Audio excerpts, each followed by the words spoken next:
చాలా కాలం తర్వాత మాజీ ముఖ్యమంత్రి తమిళనాడు మాజీ గవర్నర్ కె రోసయ్య గాంధీ భవన్కు వచ్చారు. గాంధీ భవన్కు రావడం సొంత ఇంటికి వచ్చినంత సంతోషంగా ఉందని రోసయ్య వ్యాఖ్యానించారు. పార్టీ కార్యక్రమాలకు రావాలనుకుంటే ఆరోగ్యం సహకరించడం లేదన్నారు.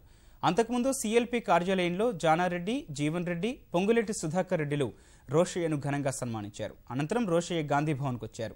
ప్రపంచానికే నాయకత్వం వహించిన మహావనిత ఇందిరాగాంధీ అని కొనియాడారు. ఇందిరాగాంధీ తీసుకున్న నిర్ణయాలు దేశానికి, కాంగ్రెస్ పార్టీకి పునాదని కాంగ్రెస్ నేత భట్టి విక్రమార్క ప్రశంసించారు. చెట్టంత తండ్రిని పోగొట్టుకున్నది, ధైర్యాన్ని కూడగట్టుకుని నిలిచి ప్రజలకు సేవ చేసింది. కొడుకును పోగొట్టుకున్నది, ధైర్యాన్ని కూడ తీసుకుని ప్రజల పక్షాన్ని నిలబడింది. భర్తను కోల్పోయింది, మనో నిగ్రహంతో దేశ ప్రజలకు తన జీవితాన్ని అంకితం చేసుకున్నటువంటి మహానాయకురాలు ఇందిరమ్మ. ఆ కుటుంబం అంతా కూడా త్యాగాలమయం. దేశం కోసం బ్రతికారే తప్ప వారి బ్రతుకు వారి కోసం కాదు అనే మాట ఒకసారి గుర్తుకు తెచ్చుకుంటాం. ఇందిరాగాంధీ గారి నిర్ణయాలు ఈ దేశంలో ఉన్నటువంటి కోట్లాది మంది నిరుపేద ప్రజానికానికి ఒక గరీబీ హఠావో లాంటి నినాదంతో బయటకు వచ్చినటువంటి జీవితాలు.